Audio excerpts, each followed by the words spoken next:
my name is Taylor Harris, and this is my presentation for my lesson plan on life science evidence of common ancestry and diversity.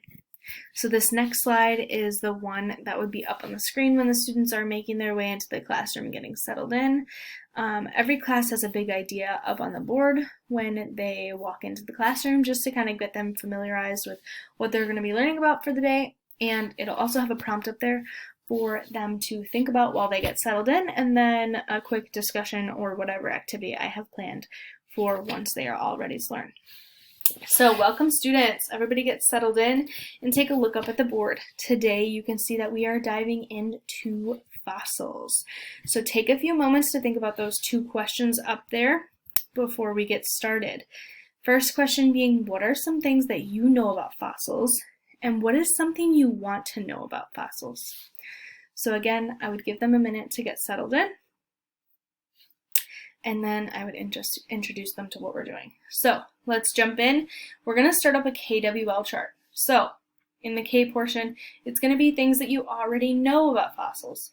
In the W portion, it's going to be things that you want to know about fossils. And in the L portion, it'll be filled out after the lesson or tomorrow before class of things that you learned about fossils.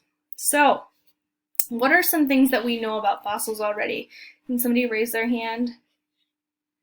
Good. Okay, so I would call on 2 to 3 students, just depending on the answers that I get.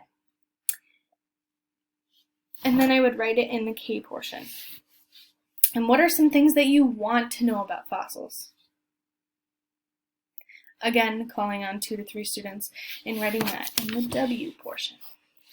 Great job.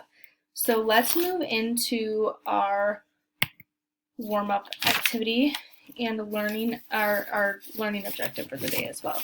So I would introduce the students to their learning objective prior to beginning any lesson or activity, just so they know what is expected of them and what they will be doing for the day as well. So if we direct our attention back up to the board, you'll see our learning objectives for the day.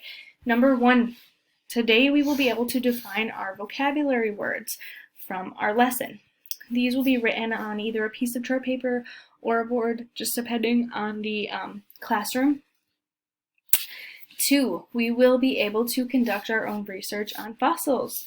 So we'll be conducting just a little bit of research within our pods and doing just a little tiny mini research presentation. So number 3, we will be able to explore and create our own fossils with the materials provided. So as you just heard, we will be creating our own fossils within our pods. So that's exciting. All right, so let's jump into our first short activity. I am going to pass around some bones. These bones are from common animals, and when they come around to your pod, just inspect them really quickly. You can talk within your pod and discuss. Put it in your brain, raise your idea, or raise your hand if you have an idea of what animals you think these bones may be from. So these bones up on the screen are the ones that I would be most likely passing out because I feel like they are the most easily accessible. So the 2 on the left are from a chicken, and then the 1 on the right is from a cow. So I would give the students 2 to 3 minutes just to pass around and discuss and then the students will be seated in pod groups, so 2 on this side, 2 on this side facing each other, so 4 in each group, where they can then discuss their thoughts and then raise their hand if they have an idea. So does anybody think they have any guess of what animal you think these bones are from? Right, a chicken and a cow. And what do you think these bones can tell us about these animals? Do you think they can tell us anything? Do you think these are considered fossils? Okay, well, let's move on to our next short activity. So we are going to be watching a short video about fossils. Throughout the video, if you have any questions, comments, concerns, write them down on a piece of paper, and after the video, I will call on you and we can go over anything you might be wondering or need to talk about the video. So I would show the students the video, and then obviously depending on any questions or whatever they may have after the video would just depend on how long this portion takes. The video is about 3.5 minutes long, I believe. So I did write down some questions that I thought they may have after watching the video. And those questions are there any fossils found in Wisconsin? Are they only found in warm places? And what tools do paleontologists use to dig up fossils? Those are the 3 questions. So let's get into our next activity of the day. Everyone turn your attention to me. I am going to hand out the instructions for how we are going to make our own fossils. You're going to be working within your pod to create a fossil using plaster and an object of your choosing. I do have toy dinosaurs up here as well as other toy animals to use. Just choose within those and use one of those. So up here on the PowerPoint, I do have the material list and the instructions. These are all correct except for step number 8. It does say wait at least 2 hours for the plaster to set, and obviously that is not feasible for the duration of the class. So I did look up and tweak it a little bit. They do have quick setting or quick drying plaster of Paris that only takes anywhere from 15 to 30 minutes, just depending on how big your object is that you are making.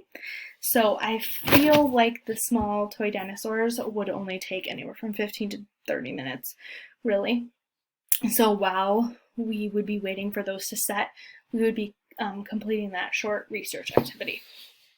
So I would help them get started in the process, reading the instructions out loud first, and then I would let them begin walking around and observing or helping them throughout if they have any questions or need any help. So let me read off these instructions first before you come up and grab one of each of your materials that are on your list on your instructions page. The only thing that you are going to grab multiple of is going to be your non-latex gloves, because everybody in your pod is going to need one of those. Other than that, only grab one of each for your pod. So with your large ball of clay, you're going to be flattening that into an oval that's about 1/2 inch thick. Then you are going to take your toy dinosaur, toy animal, whatever you choose, and you're going to push it firmly into your clay so that you can leave an imprint. And then you are going to use your butter knife or your plastic knife to cut around this imprint. And then you're going to use that excess clay to make kind of a barrier or a wall around your imprint, so that when you pour your plaster in, it's not falling over the sides. So after you finish that, we're going to be waiting the duration for it to set and completing our next activity. So now that we have completed that, our spaces are clean, our hands are washed, and we are waiting for those plaster molds to set, we are going to complete a research activity. So this is only going to be taking about 15 to 20 minutes. It's just going to be a quick little research presentation, and you are going to be working with the same group that you were in for your plaster activity. So like I said, you are now going to conduct research on 2 animals, any 2 animals that are alive today but have similarities to prehistoric organisms or extinct organisms. And you are going to be giving examples of how you can tell that they are similar. What similarities do they have that make them so similar? So this shouldn't take too long to complete, and our plaster should be set by the time we are done. Like I said, I would give the groups anywhere from 15 to 20 minutes to complete their research, write down what they found, and then I would call on the groups to tell the class what they found. So they can have 1 person from their pod present or 2 people from their pod present, like one doing, or each student doing one animal, or they can have one student do both animals and present them both. I have examples up here on my PowerPoint of animals that are or do have similarities to extinct animals. The first being a Komodo dragon, the second being a sandhill crane, then an aardvark, and lastly a purple frog. So it is really simple to look it up. Any organism known as a living fossil has or carries similarities to organisms that have gone extinct or are prehistoric. So, great job on our research presentations and conducting your own research. So let's check on our molds. So now we are going to have a class discussion about fossils and our findings about what our molds are, what we found about our molds. So, are all of the details in your molds preserved? Can you see every little detail in your mold? And do these details give you enough information to conclude what your fossil might be? So when you look at your mold or your fossil, can you tell that, oh, this was a cow or this was a T-Rex? Can you tell? Great. So what can your fossil tell us about your animal? When you look at your fossil, what does it tell us? What do those little details tell us? Right, that it might have scaly skin, right? Or it might have sharp teeth, or it might have had horns, something like that. Good job. And does your fossil resemble any organism that's alive today? And what kind of fossils are these? Are these trace fossils? Are these cast fossils? Are these mold fossils? Okay, everybody, great job on the activities today. So you can grab your fossils and you can set them over there on the shelf so we can get ready to complete our last task for the day.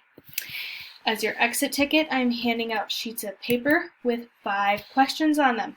You're going to fill these 5 questions out, and when the bell rings, just leave them upside down on your desk. I will walk around as you're filling them out. If you have any questions, just raise your hand and I can help you out. So up here I do have the questions that I would have on the exit ticket. Number 1 being, describe what a fossil is and what they are made of. 2, list the different types of fossils and give an example of one. 3, explain what a fossil can tell us about the organism or its surroundings. 4, list 3 organisms living today that have similarities to extinct organisms.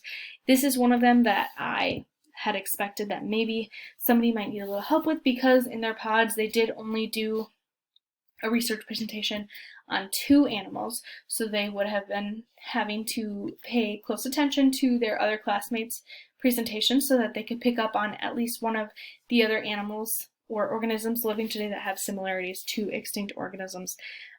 Maybe they didn't remember the name, something like that. So, and then the students will be given images of 4 fossils and they will match the fossil to the correct organism.